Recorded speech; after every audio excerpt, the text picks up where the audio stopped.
golly. What's going on? Does it have historical significance? Was this a pleasant thing?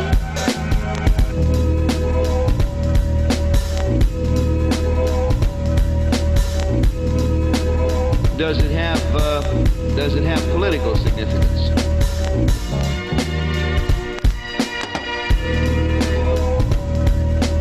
By golly.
uplift like an OJ.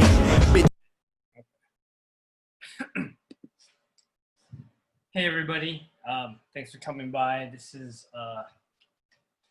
Creative Buzz Podcast, a glimpse into the local arts hive mind. We cover San Diego arts and culture. We're doing this every second and fourth Wednesday. So thanks to everybody for coming by, checking us out.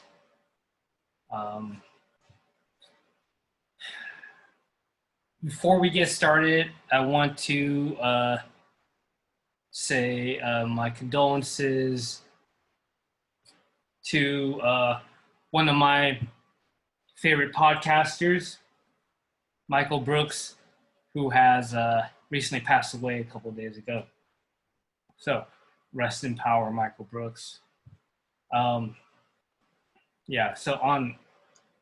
that, today we're going to be talking about a bunch of stuff. The Kava Lounge is fighting for survival. We're going over what's going on with that. Local hip-hop artist and rapper Ryan Bowers dies by suicide. Local San Diego museums receive humanities grants to weather the pandemic and the economic crisis that has resulted. And also we'll be talking about how tourism and homelessness affects local arts here in San Diego. And we will be having a featured interview with local artist Ginger Lou, who incidentally gave me my first DJ gig in San Diego at Landlord Jim's. This is a shirt that she made way back in the day that I'm wearing. From that came art shows and music and whatnot. And then Thumbprint Gallery, who is actually our sponsor for this evening. Thumbprint Gallery was founded in 2009. We curate monthly and pop-up art exhibitions featuring emerging, mid-career, and established artists with a focus on contemporary pop culture, nostalgia, urban art, and pop surrealism. The gallery seeks to provide an eclectic and engaging atmosphere to view art by bringing people together in appreciation and support of local, national, and international artists. We are trying to keep the business going. We still haven't reopened yet. I'm thinking maybe September now. But help us keep going. Donation of any amount will help. Our PayPal is info@thumbprintgallery.com. Venmo is at Thumbprint Gallery. Check out the current online art exhibition, The Complexity of Light, a solo art show by Carlo Miranda. Also, look out for our upcoming art exhibition, Tastes of Nostalgia, New Works by Zarda Puya, which starts August 8th at 5 p.m. online at thumbprintgallery.com. And I'll post a link to the Facebook event page for that.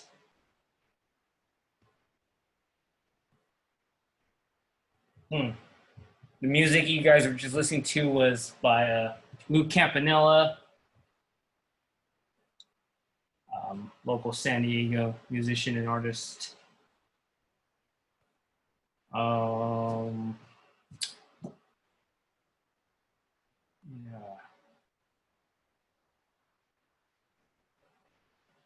Okay.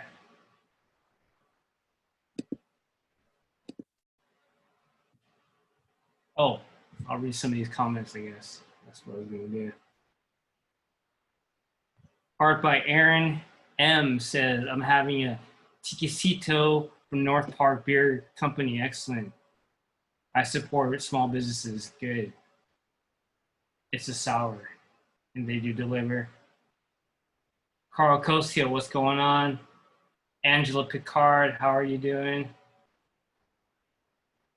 Angela Picard says, have a new track out. Oh, yeah? Some music? Send me a link. Mr. Benja says, I see I'm going to have to send you some art for the wall. Really? This ain't enough? All right. Yeah, send me something. I already have some of your art still. I know I have a piece of yours just sitting around. Mr. Benja says, love what you're doing. Keep it up. Thank you. Angela Picard says, are those lined up in a row? Are those lined up in a row? I'm not sure what you mean. Ron's McHale, what's going on? Okay. Yeah, so the Kava Lounge is local arts, music, venue, legendary, and they're now fighting for survival in the face of the pandemic. Kava Lounge has always been a huge supporter of the arts, specifically underground electronica and hip hop music. It had recently announced that it was going to shut down due to the shutdown of bars in California.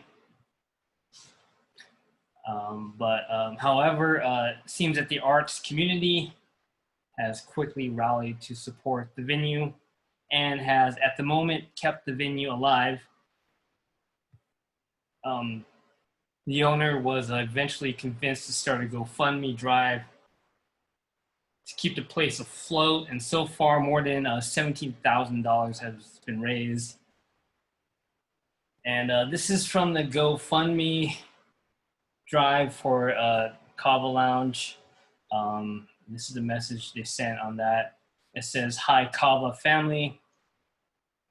My name is Scott, and I am the active owner of Kava Lounge. It pains me to do this, but we need your help in keeping what I hope you feel is a second home to you open. We're a nightclub only with no food sales, so we're the first to get shut down, and we'll be among the last to reopen. Kava Lounge has always been a labor of love for me, a way to keep my hand in music and support the artistic community. I've never made a dime as an owner, other than the bartending tips I have received, and I'm okay with that. I absolutely love to see everyone having a good time when they are there. It fills me with joy. Unfortunately, I'm running out of capital to enable us to reopen when this is over. If you are able, a small donation will go a long way in helping ensure that we can continue. I'm confident that we can make it with a little help from our friends. Thank you from the bottom of my heart, Scott. Yeah, so I will, I'll drop that link in the Facebook event page. If you need any of these links, sources, resources that I mentioned, just send an email to thumbprintgallery@gmail.com.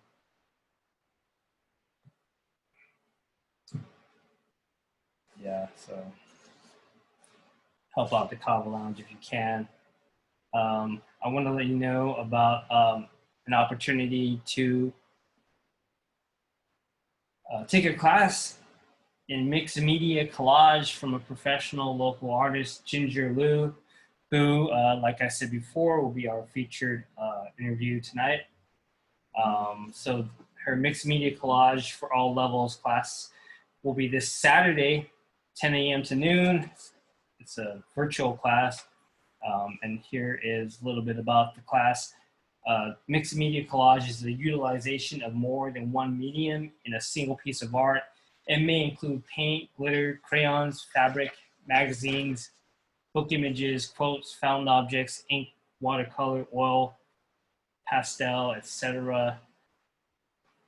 And you will learn tips and techniques for using an array of artistic mediums combined into one piece. Mixed media collage is a great way to express conscious and unconscious thoughts and emotions not easily conveyed with words within an intuitive manner. So yeah, that's Saturday morning. And I will, of course, put that link in the Facebook event page. Send me an email if you need it. Also, consider making a donation to our sponsor, Thumbprint Gallery. PayPal is info@thumbprintgallery.com. Venmo is at Thumbprint Gallery.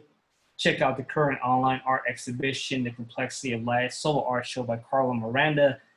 Upcoming art exhibition, Taste Nostalgia, New Works by Zard Apuya, starts August 8th. Yeah.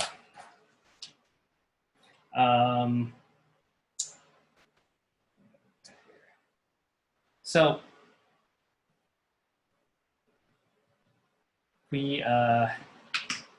I started the show mentioning the death of one of my favorite podcasters, Michael Brooks.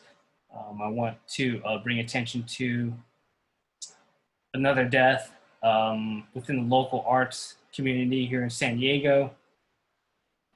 And that is a local rapper and hip hop artist, Ryan Bowers. Recently died from suicide.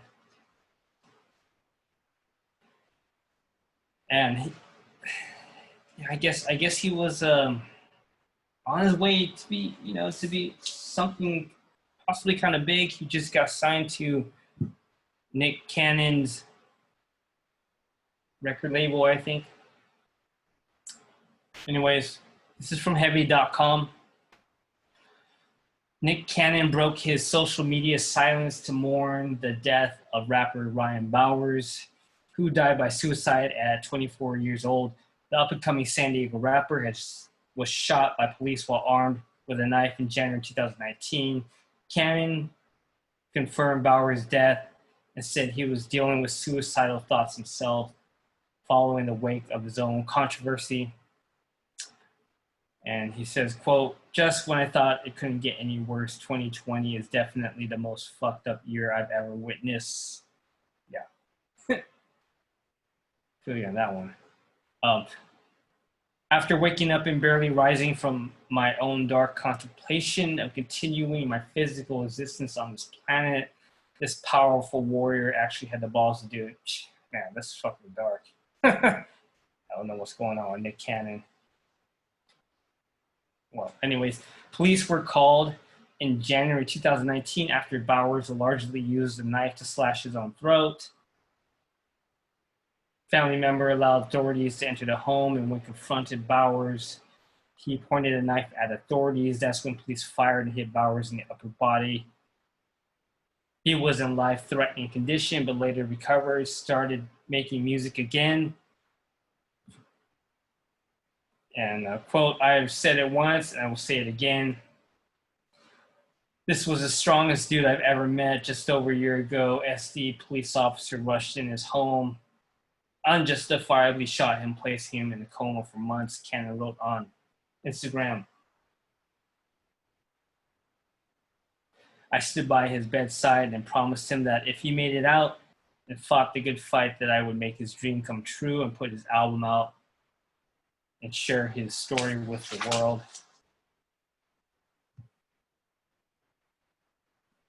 Cannon said he felt like he let Bowers down, paying for lawyers, putting money in his pocket, even okay. Cannon wrote that Bowers put things into perspective for him. He explained that the picture he posted was from Bauer's first show back and the last time they saw each other. Yeah. Make sure to check in with your friends and family. You never know if somebody's in a dark place or not.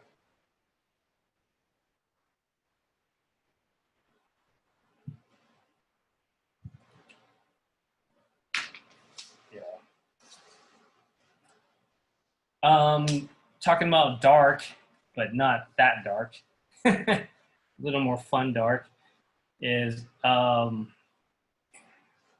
Horrorgasm has released their quarterly horror anthology series, Tales of Horrorgasm.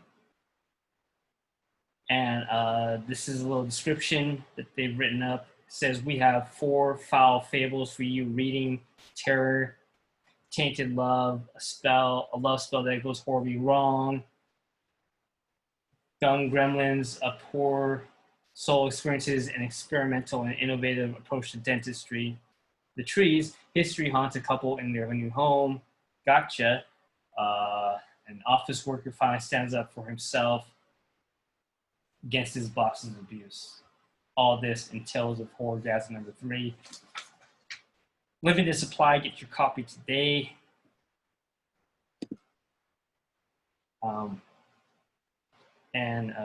Yeah, so check that out. Also, Horrorgasm has their new online gallery exhibition they want you to know about, called Summer Slashers. And so check that out, horrorgasmsd.com. And also, consider making a donation to our sponsor, Thumbprint Gallery. Any amount will help. Our PayPal is info@thumbprintgallery.com. Venmo is at Thumbprint Gallery. Check out the current online art exhibition, The Complexity of Light, a solo art show by Carlo Miranda. Also, upcoming art exhibition, Taste Nostalgia, new works by Zard Apulia, starts August 8th. Oh yeah, so Zard will be here. We'll be interviewing him August 12th. And actually, there's 2 interviews on August 12th. We'll also be interviewing Gita Luce from the UK about her upcoming children's book. And Noni Cruzado, local artist who worked on that children's book project.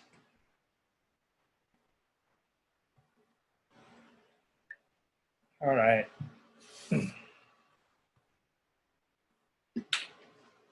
So yeah, local museums have recently received a humanities grant to help them weather the storm of the pandemic. Half a dozen, this is from San Diego Union Tribune, half a dozen museums and cultural centers in SD County are among 250 recipients statewide of government grants designed to help them weather revenue losses and other impacts from the coronavirus pandemic. In all, the nonprofit California Humanities awarded $1.5 million in relief and recovery grants provided through the National Endowment for the Humanities and the California State Library. Individual amounts were not disclosed, but the agency said they range from $2,000 to $20,000 each. Local recipients are the Maritime Museum, the Media Arts Center, the museum, Oceanside Museum of Art, San Diego Children's Discovery Museum, SD Chinese Historical Museum, SD History Music Center, SD Central Library, and the Women's Museum of California. California Humanities received 1,270 applicants seeking $14 million of grants, a reflection of the way the pandemic has decimated arts and cultural institutions that rely on public attendance.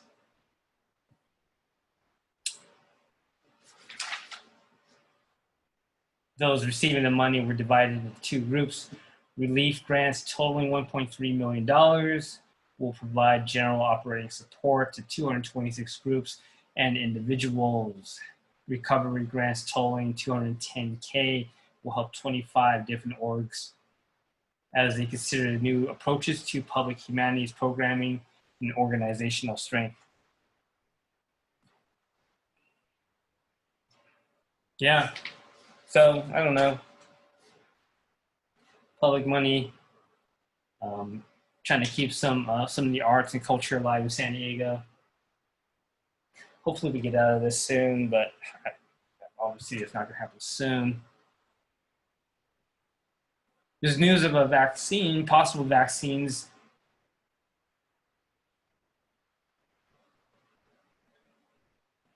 I don't know. Sometime next year, probably. Yeah, so there's still art shows going on in San Diego. One of those is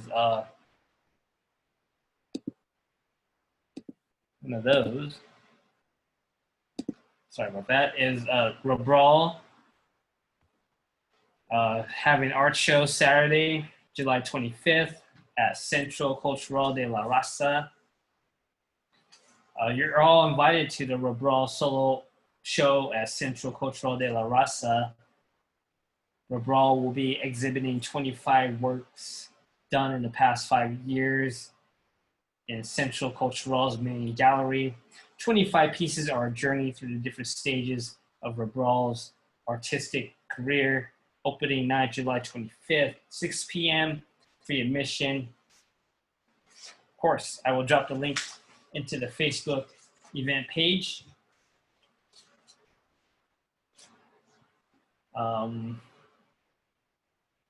Yeah, also another art show at Hill Street Country Club in Oceanside, I think.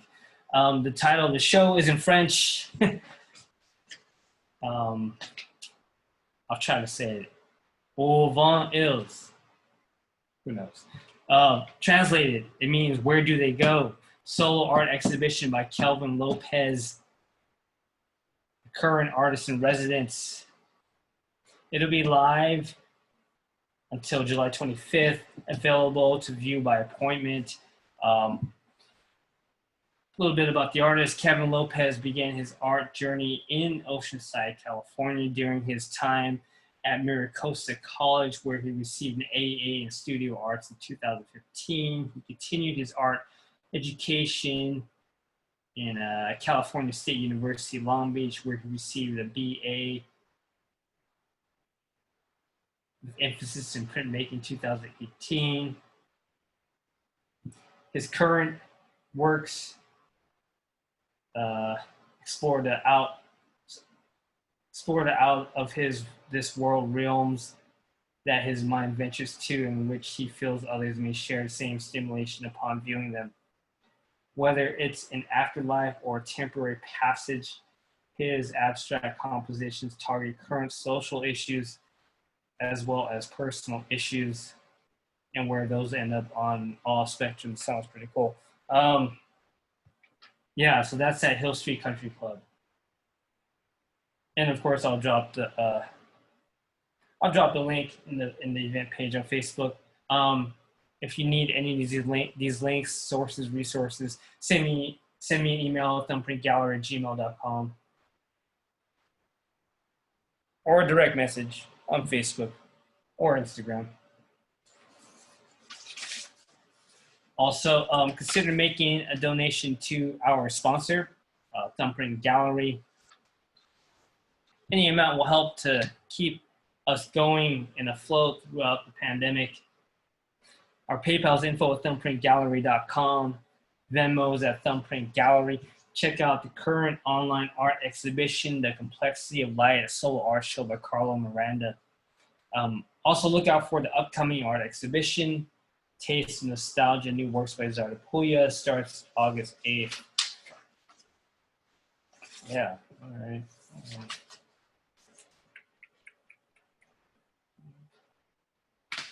Yeah, so many times on this podcast, we have said that tourism is a major economic driver of the arts and culture in San Diego. Therefore, it is important we take a look at the factors which may affect tourism. In 2019, there were almost 4 million tourists visiting San Diego who ended up visiting arts-related businesses and museums, according to the San Diego Tourism Authority. Now, these numbers were based on numbers reported by major arts institutions, such as museums. However, I can tell you from my own experience that the visitors to the museums and all these other larger institutional arts venues, they're often likely to visit or want to visit smaller independent art galleries as well. And in Thumbprint Gallery in La Jolla, we always had tourists who were visiting the La Jolla Museum of Art, who then, came over to Thumbprint Gallery as well, we were just down the street. And oftentimes they would ask us about the local art scene and cultural scene, ask us where to go to see local art. Therefore, it's important to maintain a strong tourism industry in San Diego for the arts sector. However, one of the factors that is hurting tourism in San Diego is the homeless crisis. Downtown hotels have brought attention to this issue in a 2016 Voice of San Diego article. This is from the article. In interviews with Voice of San Diego, managers at 5 downtown hotels describe tense daily confrontations between hotel staff and homeless people, constant panhandling outside their doors, and complaints from overwhelmed visitors. They shared stories of a convention planner accosted by a homeless person and visitors, out-of-state meeting groups and organizers balking at areas packed with homeless people and their temporary encampments. So the issue actually culminated in a health emergency in late 2016. That was a widespread outbreak of hepatitis A. There were 592 cases of infection. 20 people died. Obviously, the media coverage of the outbreak definitely did not help encourage tourists to keep San Diego at the top of their list of places to visit. Now, this is from CNN. Most of the infections, 65%, are occurring among people who are homeless, who use illicit drugs, or who experience a combination of those two factors. The remaining cases include 23% in people associated with the homeless population, such as friends, and 12% in people who are lacking records and are most likely homeless. Yeah, so the homelessness crisis negatively affects tourism, which negatively affects the arts.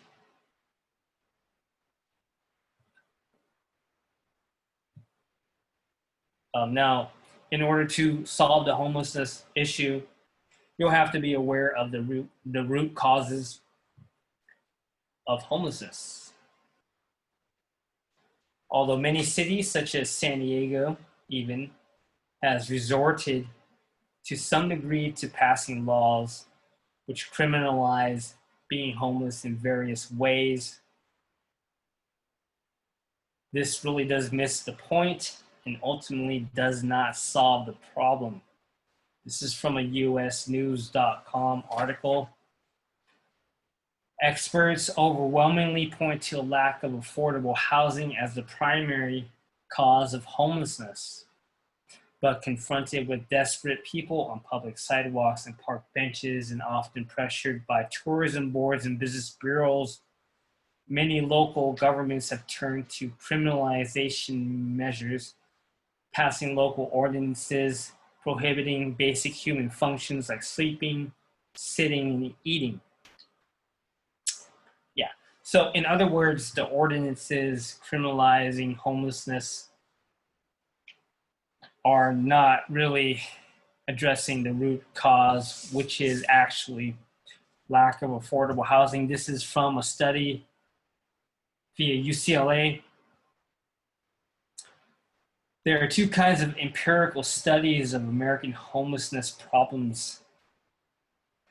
The first focused on region level data and found that housing market conditions have significant impact on the homelessness. For example, availability and pricing of housing and the growth in demand for the lowest quality housing explains a large portion of the variation in homelessness among US metro housing markets. They suggest modest improvements in the affordability of rental housing or its availability can substantially reduce homelessness. The second focused on individual level data and found personal characteristics such as the size of mentally ill population outside of state psychiatric facilities or poverty population. For instance, older males with low incomes and higher levels of depression are more likely to be homeless. The study suggests cash transfers to the very poor to reduce the likelihood of becoming homeless, and a weakening of housing codes to increase the availability of inexpensive, low-quality rental housing. Also very important to note, the unsheltered homeless rates are higher in states with warmer winters.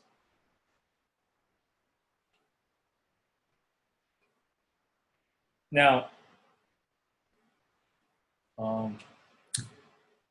the last part about the warmer weather is really important to understand when you're thinking about connections between homelessness and tourism and the arts. And this is from the National Coalition of the Homeless. It is no coincidence that we see the densest homeless populations in locations that are also desirable tourist destinations. While they arrive for different reasons, a decent climate is highly sought after and can reduce the burden of everyday life and survival. Tourists travel to warm places like Fort Lauderdale, San Diego, Honolulu to decompress and escape the cold winters. People experiencing homelessness also gravitate to these destinations for a bit of added security, because even if they cannot find any rental assistance or a place in shelter, they can live more comfortably outside without the daily threat of hyperthermia that they may face in more dramatic climates. Visible homelessness is certainly higher in these locations. So, as you can see, the same tourist-friendly weather is the same reason homeless individuals are actually attracted to these areas. Simply removing them will not solve the problem, because they will be back simply for the reason that their lives depend on it. Due to avoiding freezing to death or dying of heat stroke in other climates.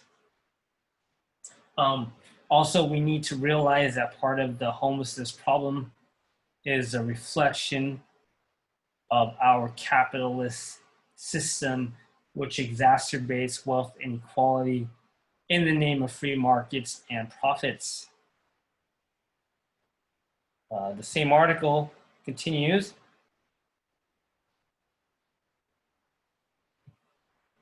Not all homeless individuals in these climates have traveled to arrive there.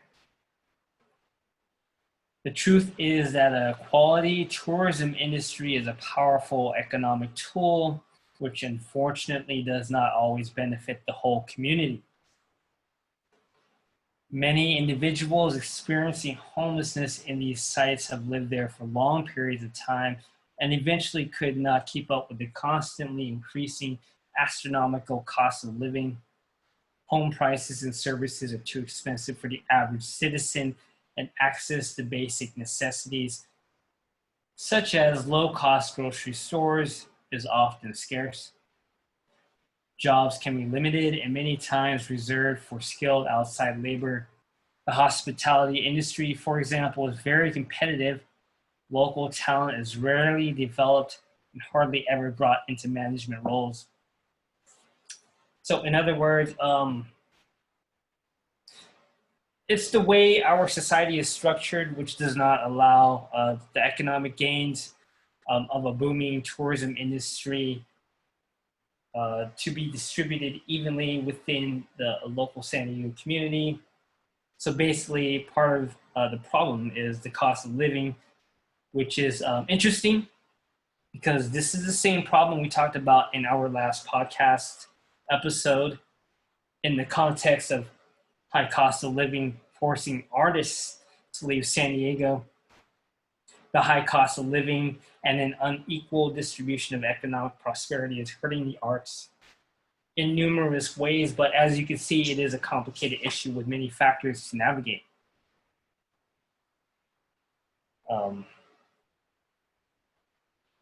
So not only in the arts do we need to advocate for stronger tourism, we need to make sure that economic gains from the booming tourism industry is more equally distributed and that impoverished communities and everyday people are not left out. If we fail to do that, there will be increasing inequality, which leads to gentrification effects, which we have seen result in negative effects on the arts industry, with many art venues, closing. We've been talking about that forever, and we've been talking about that on this podcast.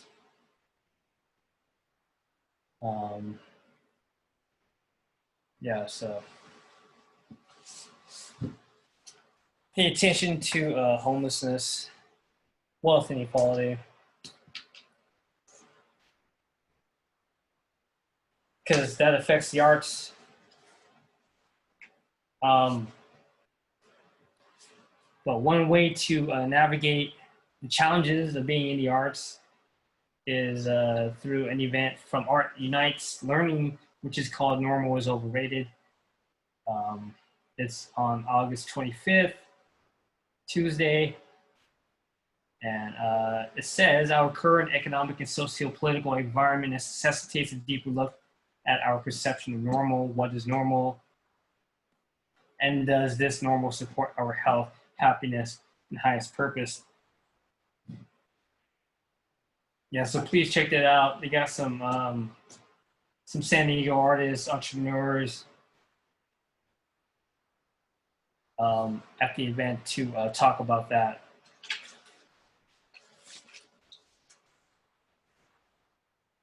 Yeah, and also don't forget the Spring 2020 online student art exhibition at Mesa College is still online and viewable.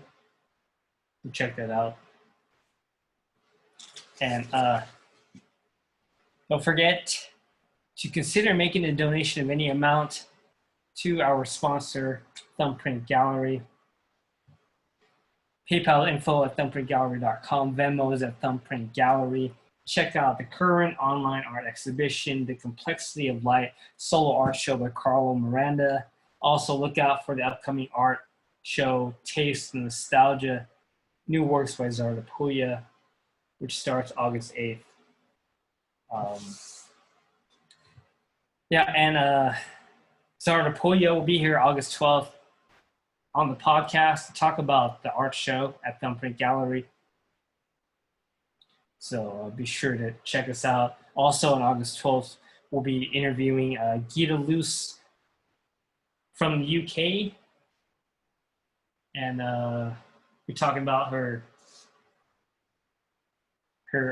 children's book project, as well as we'll be talking with Noni Cruzado, local artist, who is also part of that same children's book project. Q is for quarantine is the name of it. All right, and then we're gonna be going on a break, 5 minutes or so. And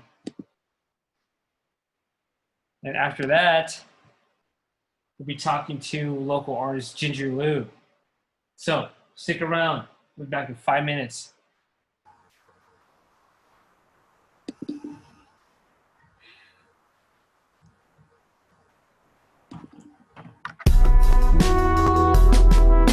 I'm an artist. I do not know what part of what reality, again. I'd like to find out what reality I'm in. We should stay home. Really help society. We should stay home. And personally, I don't think anyone's actually ready to go out and face life.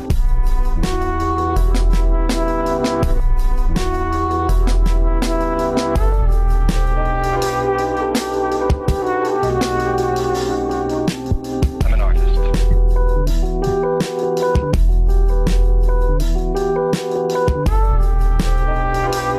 And personally, I don't think anyone's actually ready to go out and face life. Really help society.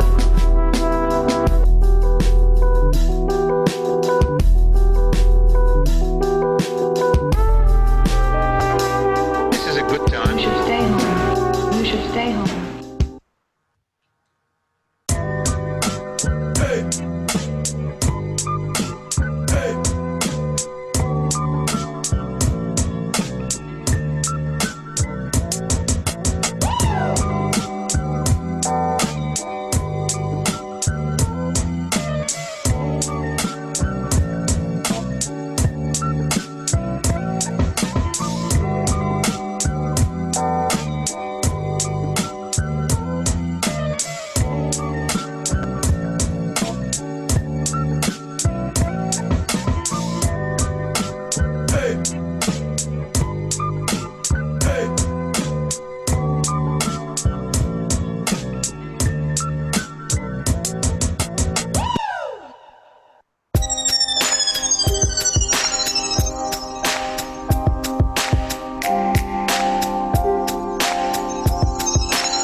Instagram.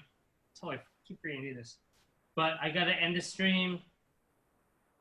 And then I will start the stream again on Instagram. So just log right back on.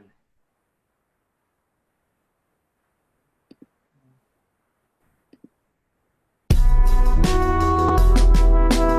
an artist. I do not know what part of what reality, again. I'd like to find out what reality I'm in. You should stay home. Really help society. What are we You should listening stay to? home. Okay? Personally, I don't think anyone's actually ready to go out and face life. I would say DJ Shadow.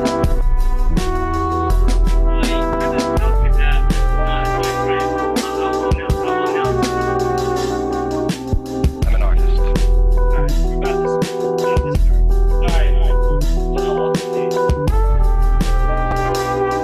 Personally, I don't think anyone's actually ready to go out and face life. Really help society.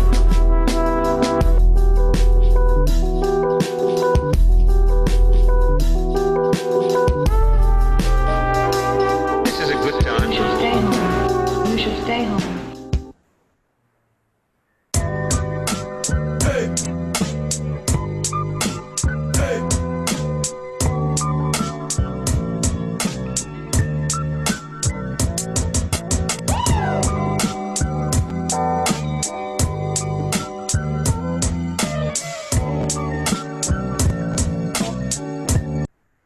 All right. Yeah, so we're back. You were just listening to music from local musician and artist Lou Campanella. I think we had him here the last episode actually. Yeah, Lou Campanella. And right now, when you guys are welcome, our featured interview, local artist Ginger Lou. She's a mixed media artist from San Diego who currently works at a multicultural art school for children. Oh, you got to turn off your. No, okay, we're good. Are you sure? Yeah, we're good. Okay.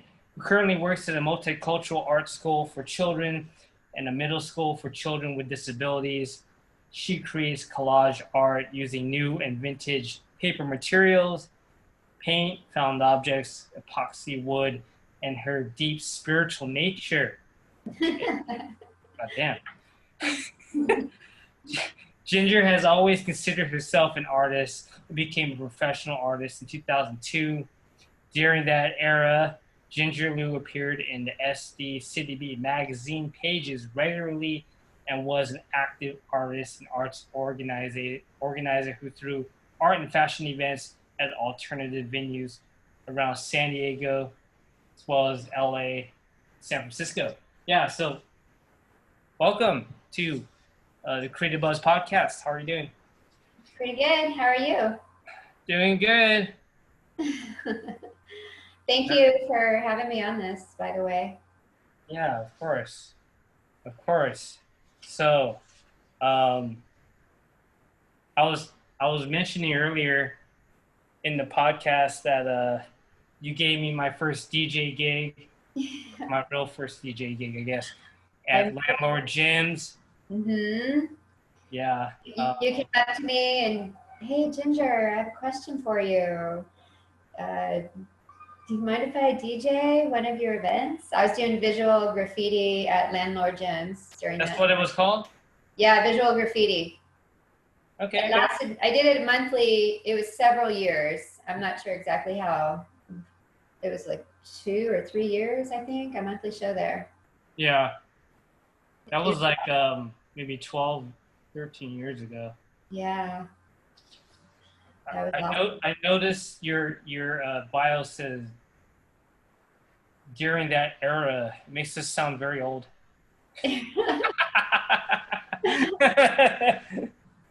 Just joking. Yeah. So now you're an art teacher. Yeah. Well, it was kind of like a journey. I was doing a lot of events around San Diego. I did Yeah. visual graffiti. I did one at, I remember, Aubergine, and I was just kind of all over the place. Aubergine. Oh my God, that's Yeah, an old ass name. right? Oh, God. Um, Jeez. and then my son and I, we got kind of sick from a apartment or condo, actually. We had mold in it, and we kind of took off for a bit because we were sick and lost that condo and all that stuff happened. It was kind of crazy for a while. Oh, I Kind of see.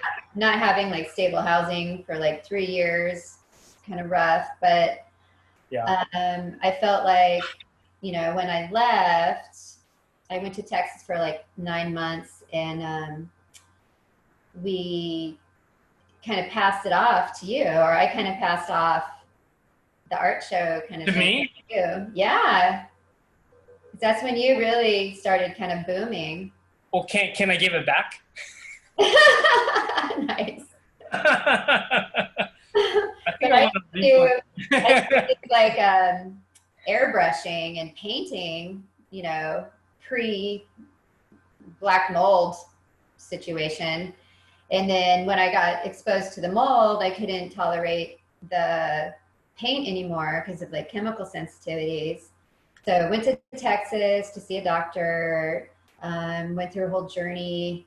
And then that's where I started doing the collage art. Mhm. I couldn't do the paint. Yeah. And that's where I started my tarot card series. Okay. So the major arcana, and then I came back to San Diego, and then I hit you up, and it was kind of reversed. And I was like, "Hey, Johnny, you got any shows for me?" Yeah.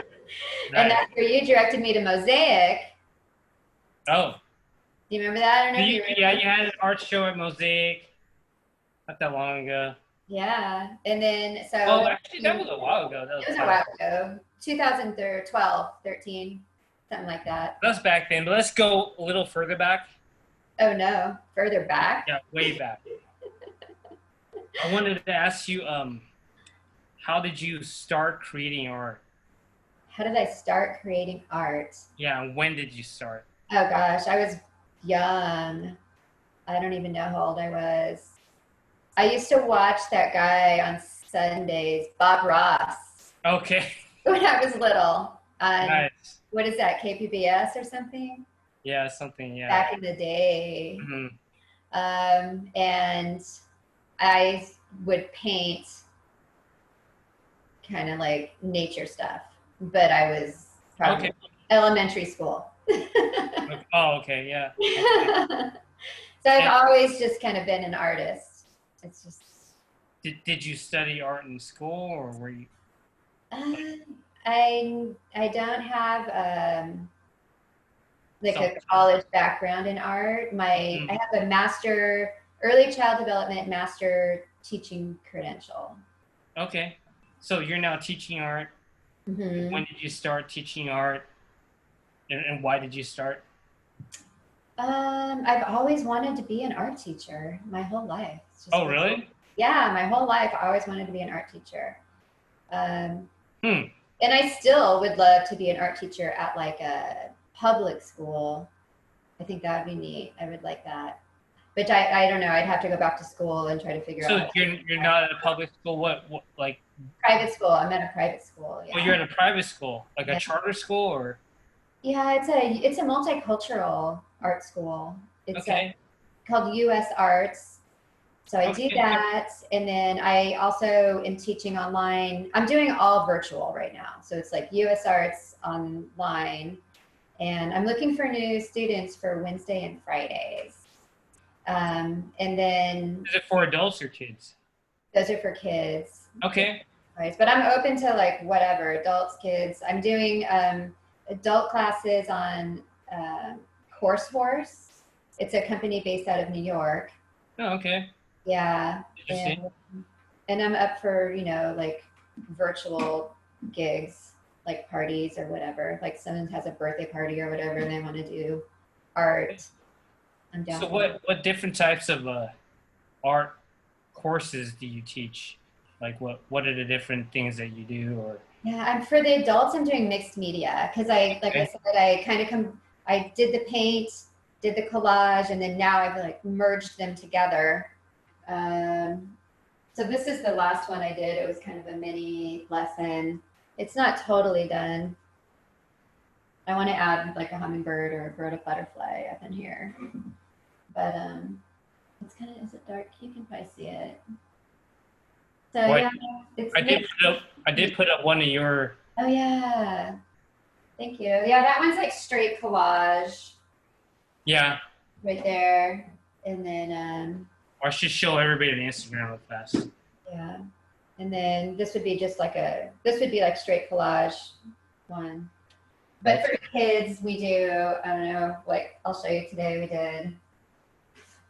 We started when it's like spacemen, robots, and we drew the comet. We were talking about the comet, you know, it was cute.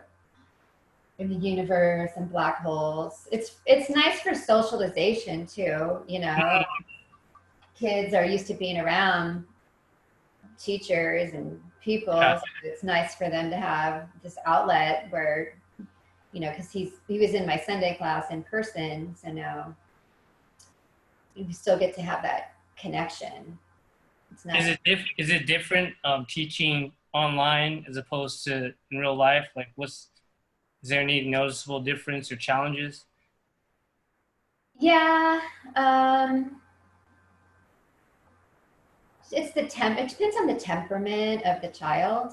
You know, if there's a kiddo who has a hard time sitting still, it's a little bit, it can be more of a challenge for the online because you kind of need a little bit of like the parent support with that. Mm-hmm. You just can't be there physically, you know. That can be an issue, but otherwise, it's good. I mean, I wish everyone had a docu-cam above them so you could see exactly as they're doing it, but you make do and you just understand that it's better than not having any of that at all. You know, you just have to kind of look at it from a positive perspective of, hey, this is good because, you know, otherwise you don't have that. So and some of the kids are like, oh my gosh, this is my favorite class. And I know they look forward to it and they're excited and happy. And I don't know, it just makes me feel good to be able to share that with them. In other ways, has the pandemic affected your art in any ways outside of teaching, as far as like you creating art? Has that affected it at all? Yeah, I'd say so. I have a piece called COVID that I did, and it was the first piece that I did when we kind of all got on the quarantine situation. It's Okay. yeah, it's kind of a, let me see if I can, where is it? It's kind of a darker piece. It was just kind of like everything affects it, you know? Everything affects the art because it's like just the process of it all, you know, just everything in the environment will affect the art. You can see it. This is like how I feel about it. Has the pandemic given you more time to create art, or? Yeah, probably. I would say so, definitely. Yeah. And then when I teach my classes for adults, I make the art with them. Okay. So they can see my process as I'm doing it, and I kind of explain it as I'm doing it. So then I'm creating my own art at the same time. So I am creating more art than I normally would, because before, you know, I work at the school district all day and then do tutoring and then get home from work at like 6-ish, 7 o'clock. And then I would have, that's my time at night to make my art. So now it's like, I can make art during the day. Nice. How often do you do the adult art classes? right now are every other Saturday, but I'm trying to get more of those in. And then, oh yeah, I was doing knitting too, teaching knitting too online. Okay. Same company, Course Horse. And then the kids ones are Wednesday, Friday, and Sunday. What's the most popular class? The mixed media for the adults. Okay. Yeah, that's why I'm like, oh my gosh, they keep adding more and more people to it. So I'm like, Really? set up another one so I don't have such a full one, you know? What do people need to participate in that class, the mixed media? Yeah, I'm real flexible. Like if you just wanted to do a collage piece and you don't have paint, like the bare minimum would be like magazines or just something, some kind of paper, like images, scissors, glue. That would be the bare minimum. And then if you know, you can just build up on that. You could add paint. You could add anything like this piece that back here has, it's paint, it's spray paint, it's glitter, it's like found objects, it's fabric, paper. Is it all through Zoom? Yeah, I do them all through Zoom. Okay. Right on, right on. And then I have a Pixels website I kind of work on too, off and on. I have a lot of stuff on there. Pixels, that's what is that exactly? Print to order, like print To on. order? Okay. Yeah, so I just load the images on there, and I do have originals on there as well that you'd have to contact me to purchase. But yeah, you can just like, oh, I like this image, I'd like it on a coffee mug, and then you can just like order it on a coffie mug or a shirt. Or do you have any art shows planned? I mean, Gosh, maybe not.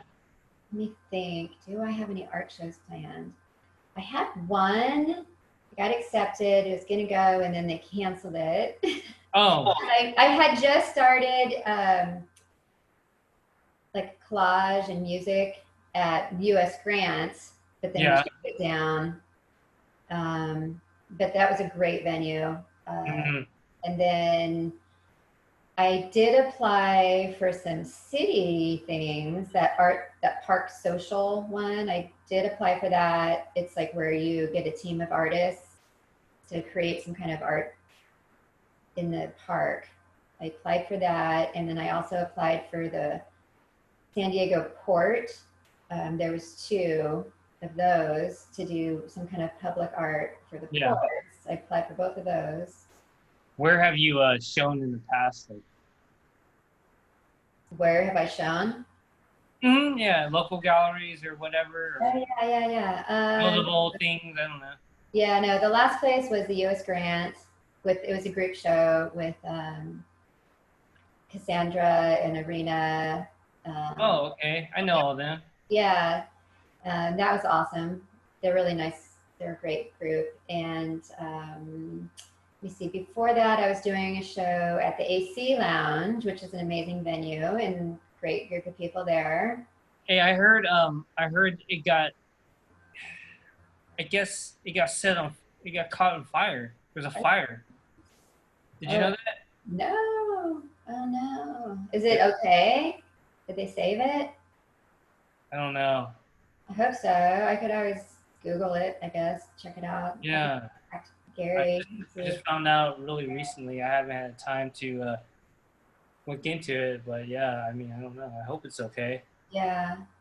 So that was you also did where have I been? I've been all over San Diego. You also did like art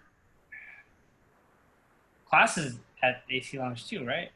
Oh yeah, I would just have I'd bring all my collage supplies.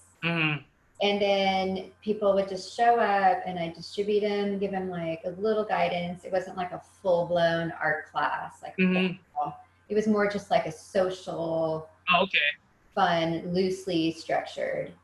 Because it was a bar, you know, it was more like a fun like thing. Did you have to bring like a table? And I mean, did you provide? I did like the whole thing, and I even offered like people could bring like food or snacks and whatever. It was fun.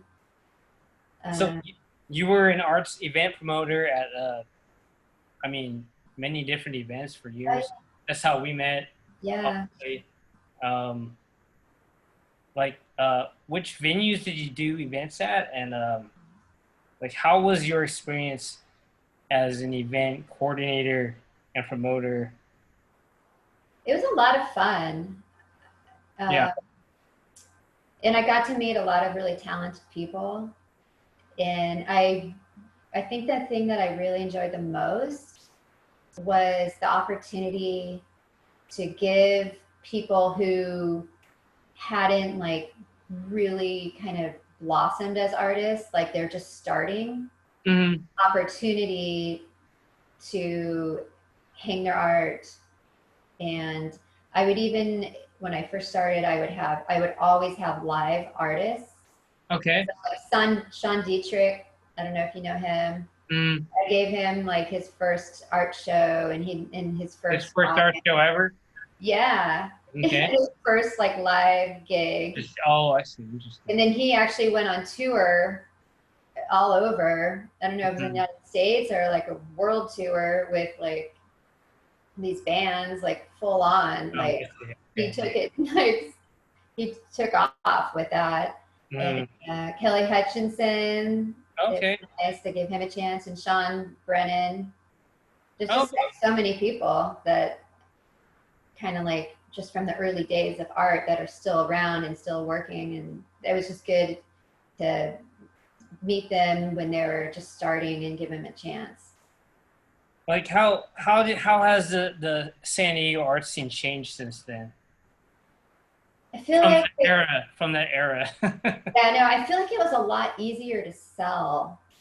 Oh, really? Why is that? I just think the economy was so much better.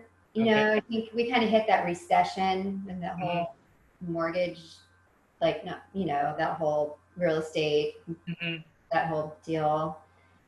I think before that period, it was a lot easier to sell. Okay. Interesting. Because I didn't really get involved until the period. Until after that? No, until right in the middle of the worst part. That's when I get involved. Great timing. Easier before. Huh? I thought it was a lot easier. You know what it was too? Because when I did my first trunk show in San Diego. Where was that? It was at Junk's Gallery downtown. Never heard of it. John's Gallery, okay. Junk's, like a ship, like a Chinese ship. It was okay. What year was that? Do you remember? Oh my gosh, 2001 or 2. Okay. I think I have the city. I saved like City Beat write-ups on a lot of them. I don't save any of that shit. I don't save any of that. No. I don't know. I just like saved them in a little thing, and it just I run into. Okay, so early 2000s. Yeah, and I did my first trunk show, and I had like, you know, live aerosol artists, and I even had break dancers. Damn. And at a gallery. I had clothing, yeah, and you know, the art show, and. So were you showing clothing, or were you showing? Yeah, I was showing art and clothing. I was airbrushing, and I would even do fashion shows. I was doing all kinds of things. I did the poetry. People would do the poetry thing, and I had like a belly dancer at one point, and I would just kind of like welcome like anyone who has any kind of artistic talent to join in and just participate. And so there weren't really, and I did body painting too with the airbrushing. Did that for a while. But after I did that first one, I think there was another one like the week after. And that was like, I forget what that one was called, but they were around for a while too. I wish I could remember the name of them. Oh, like there's another trunk show that started. At a gallery or at a spot? We were kind of mobile, like a pop-up. And that was kind of the beginning of the whole pop-up show in San Diego, that period. So yeah, that's how I got into it. And then Basic. I did the first show at Basic. That's true. When they opened. Yeah. Like all the evening. It's a lot of fun though. Were there a lot of galleries, or You kind of just like make your own niche, you just find somewhere like, landlord gyms, like, oh, how did you find out about that spot? I worked as coat check girl at East Street Alley starting in Oh, '94. oh, okay. Yeah. East Valley. That's not around. That's gone, right? Yeah, it's That's something been else it's now. so gone. I think it's something else now, but I started that in '94, and one of the DJs, Junior, Hmm. he the disco punk. Okay. Yeah. He was managing Landlord Jones, and I didn't know that either. yeah, and he invited me. He's like, "Hey, we need some art in here. You want to do a monthly show?" And I'm like, "Sure, I'll do it." Junior's way cool, and everyone that worked there was cool. That place was awesome. I love that place. That was in the '90s, you said? Yeah, I don't know when we started. That's when I started working at E Street, and I'm not. And then it's kind of like a family. When you work at places like the art family. Like we're kind of like a family. We all know each other forever. Yeah. We all kind of like look for opportunities for each other to support each other in ways. But he was just like, "Hey, let's do this. Want to do the show at Landlords?" I'm like, "Sure, that's cool. I can totally do it." And there's DJ Ratty. Were there other people doing like art in those venues, art and fashion and all that pop-up things? Were there others? There was that other trunk show that would go around. I can't remember the name of it now. Mm-hmm. Yeah, and you know what else? Airport Lounge was a good one too back in the day. Oh man, and that is now El Camino. El Camino, yeah. Yeah, you're going way back. But so you're kind of more familiar with the stuff that happened after that when I kind of dropped out. Yeah, I guess I was like, that's when I started Bar Basic. Yeah. And since you had given me my first DJ gig, and I don't DJ anymore, but early 2000s at Landlord Gyms. Yeah. We were just talking about, and then that's how I got into Bar Basic, and then I started doing the art events there, and then from there I created Thumbprint Gallery, and then now Thumbprint Gallery is not doing art shows or not open really, but Yeah. the global pandemic. Yeah.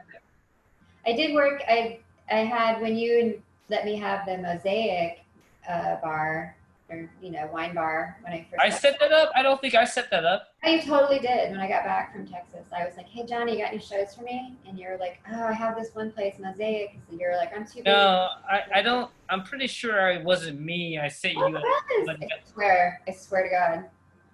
I was in charge of that? Yeah. I don't know how long, because I worked it when I got here. So, but you gave me that venue. That's not how I remembered it. Really? Yeah, Mosaic Bar. I used to Mosaic Wine Bar in North Park. Totally gone now. Been gone for a while. But I used to DJ there once a week or something. Yeah. But, so it was like 2-story. It was like so much art, space to hang the art. It's like, oh my God, I can't fill this whole space. For some reason, I don't remember being like in charge, but I guess you claimed that. You hooked it up. You hooked it up. You gave me the contact info or something, and I just was I don't think I was in charge. I was just. There was a manager I had to talk to. Yeah, I don't think I was in charge. You just said, "Oh, this person." Yeah, because I DJ'd there, and I. Yeah. Yeah, I remember the show. I remember helping you set up, I think. But it was a big show. Oh yeah, probably. That was fun. But I gave Christian Michaels the upstairs.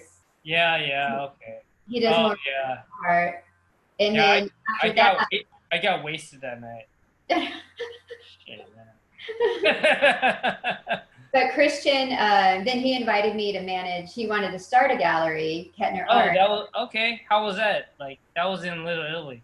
Yeah, so I did that for a while. I don't know how long that was for. I have a bad sense of time. Close to a year, I think. Maybe a year or something. I think a year. It was called what? Kettner Arts. I managed that gallery. And that was when there were a lot of quite a few galleries there. They had that whole building that was full of like art studios. Yeah, the Harley Davidson building. Right, and they had a bunch of art studios up. Remember?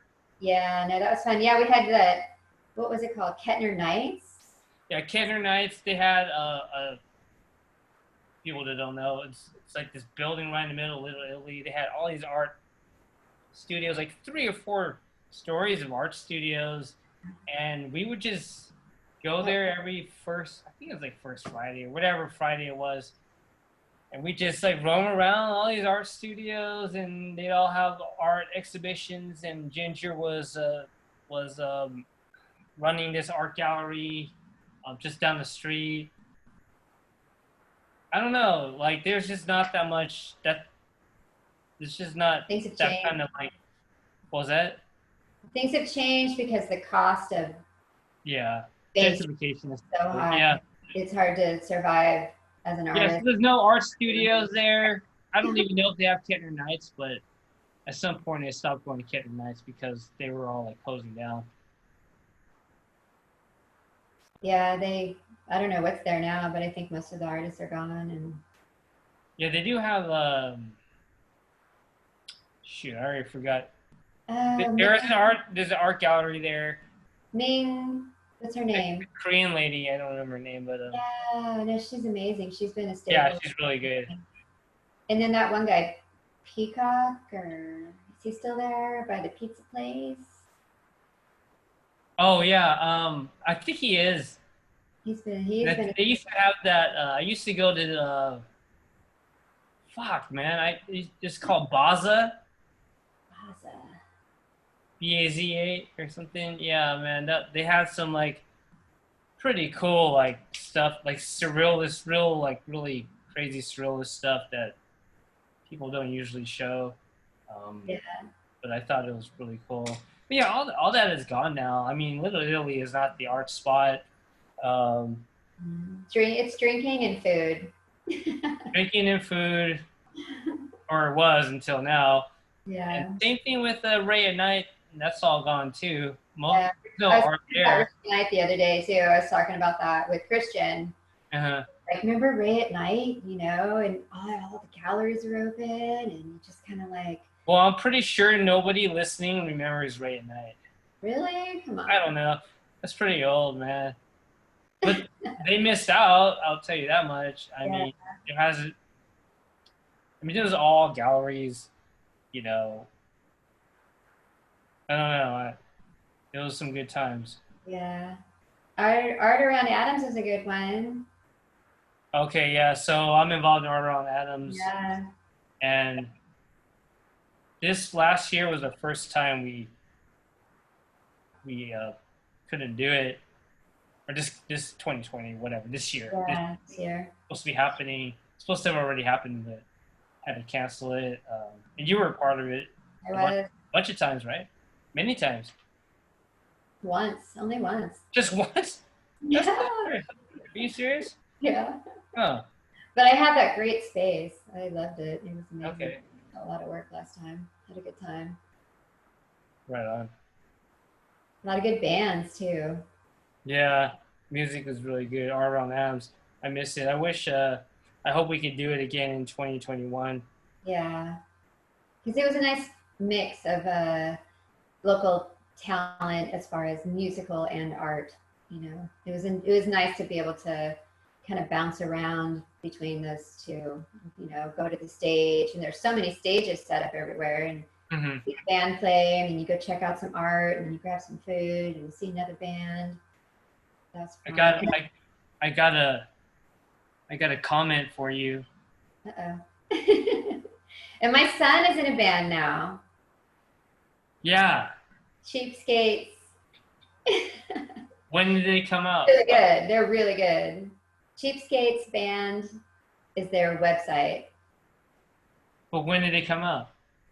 I don't know when they're going to release that album. They did. I've heard the demo is really good, so I want to play it on the podcast. But I have to get the go ahead. They have to let me.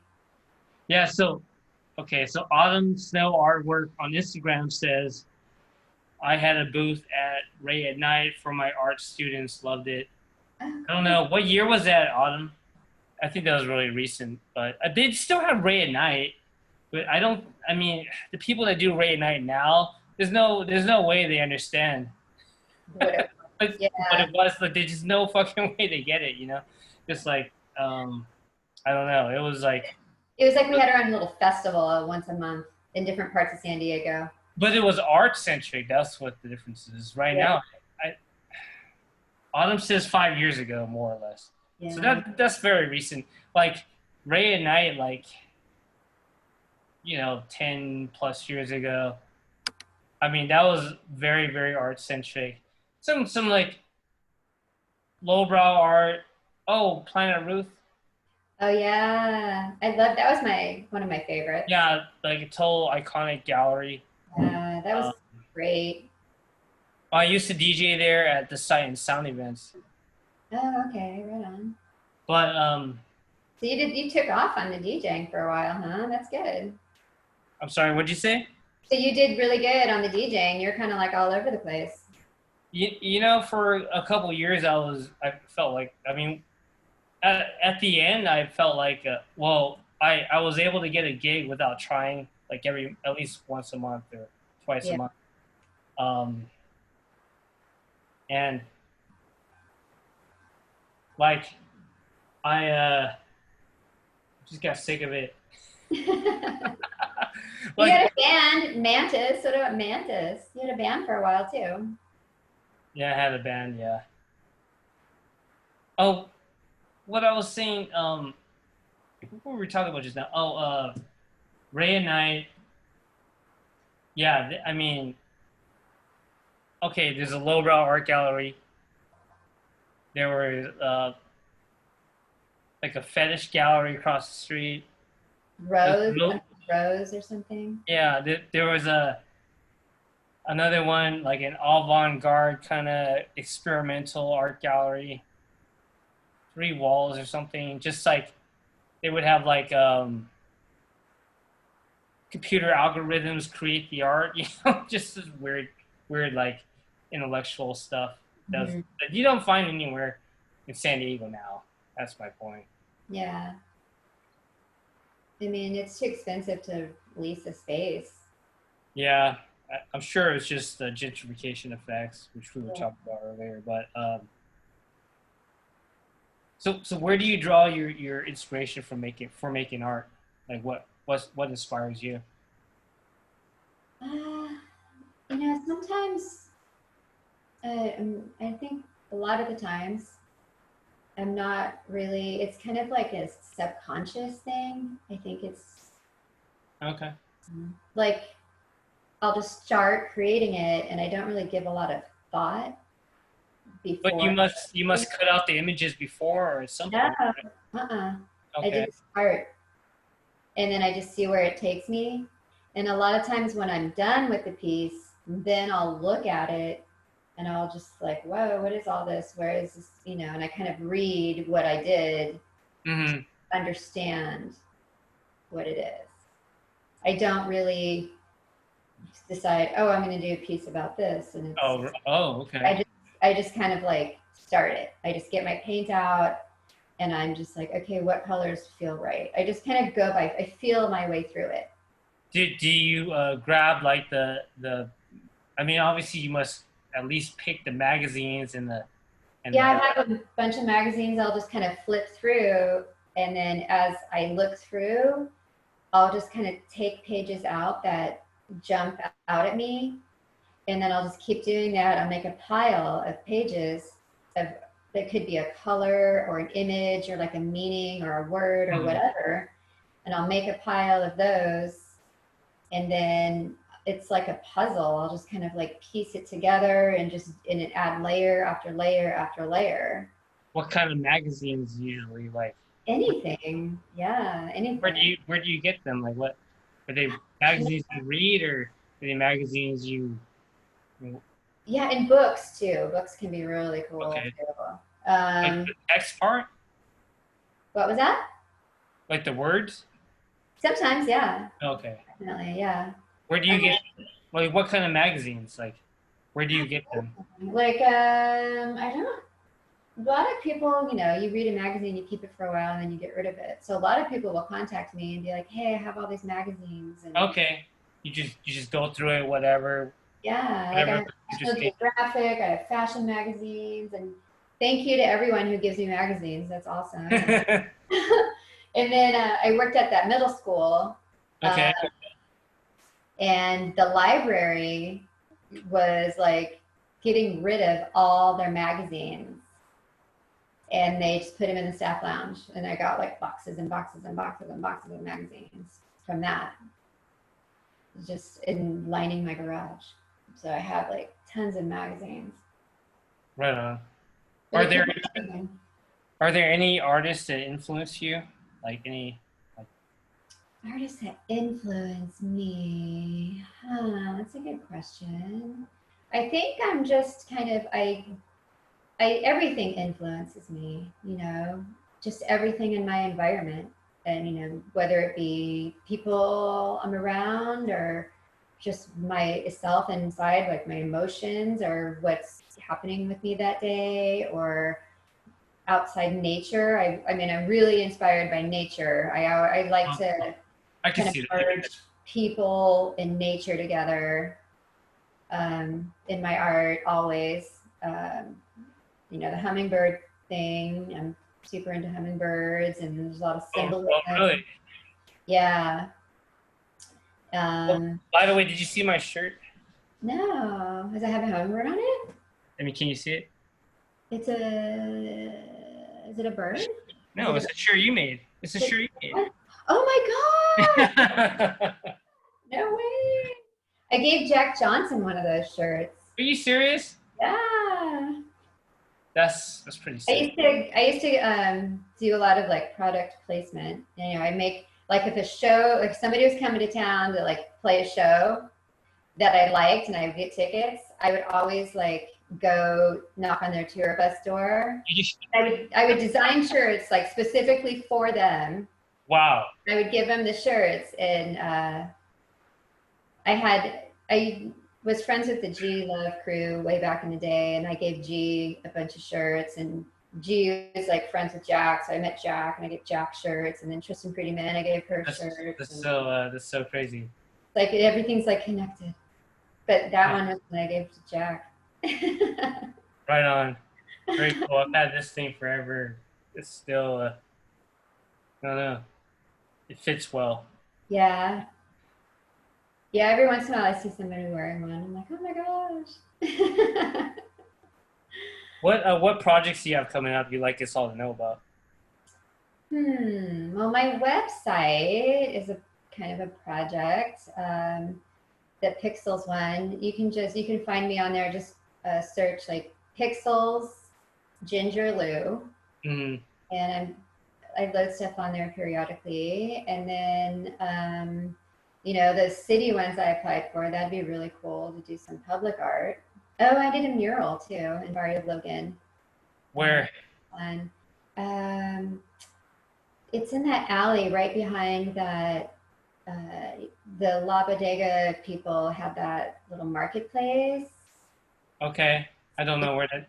It's in the alley right behind it. All right. I didn't know you did murals. That's interesting. It's a big hummingbird, but it has monarch butterfly wings. Oh, wow. Yeah. How come you don't post pictures of it? Like I will. I do. Oh, you do? I did. That was like a year ago. I did that with Mario. Had his on the right-hand side, and mine's on my butterflies on the left. Really? He did Prince, I believe, on the right-hand side over there. Mario Torero. Yeah. Well, I didn't know that. Awesome. Matt Forder is a friend of mine, and Oh, okay. I'm inspired by his work. We've done some collaborative pieces together. I know him. Yeah, we have a good balance together, I think. He's in Oregon? No, Oregon? He's here.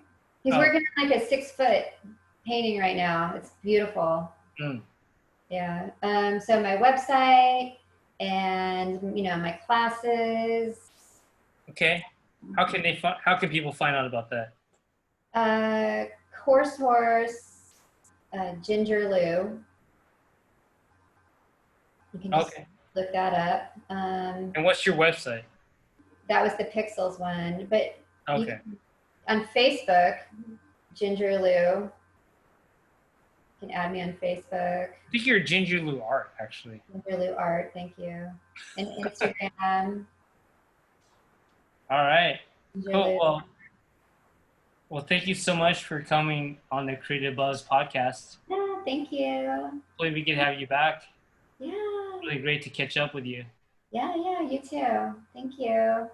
All right. All right. Have a good one. Bye.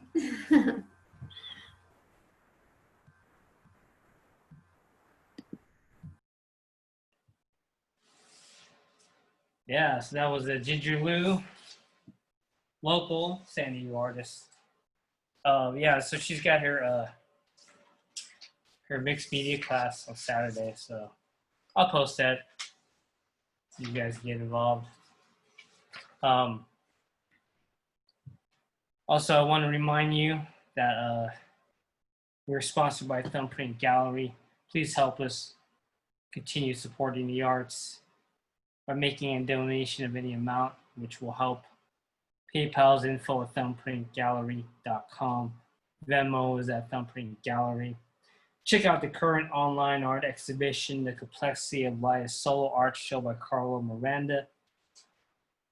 Also, look out for our upcoming art exhibition, Tastes of Nostalgia, New Works by Zarda Puya, which starts August 8th at 5 p.m.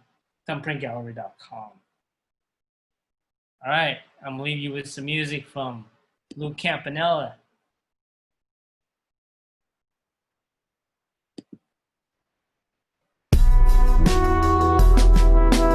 I'm an artist.